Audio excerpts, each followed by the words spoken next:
Elizabeth యోహానికి జన్మనిచ్చినప్పుడు సంతోషించింది. ఆ తర్వాత దాన్ని బాధ్యతగా తీసుకుంది.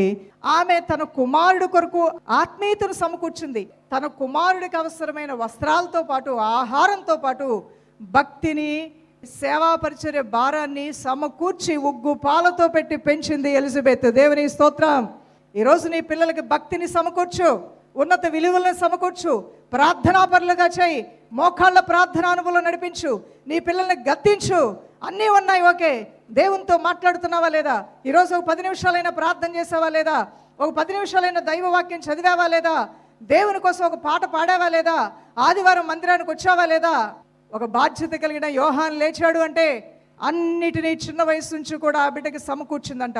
అన్నిటినీ సమకూరుస్తూ బిడ్డకు అన్నీ పెడుతూనే భక్తిని కూడా, అభిషేకంలో ఉన్న విలువను కూడా, ప్రార్థనలో ఉన్న శక్తిని, దేవుణ్ణి సేవించడంలో, అవసరమైతే దేవుని కోసం ప్రాణం పెట్టడంలో ఉన్న ఆ త్యాగం ఏంటో కూడా, దాని యొక్క ఔన్నత్యము, గొప్పతనం ఏంటో కూడా ఎలిజబెత్ తన కుమారుడైన యోహానుకు బోధించిందే. కాబట్టి ముక్కుసూటిగా మాట్లాడేవాడు, ఉన్నది ఉన్నట్లుగా మాట్లాడేవాడు, కుండ బద్దలు కొట్టినట్టు మాట్లాడేవాడు, దేవుని దృష్టికి యోగ్యుడిగా మారాడు.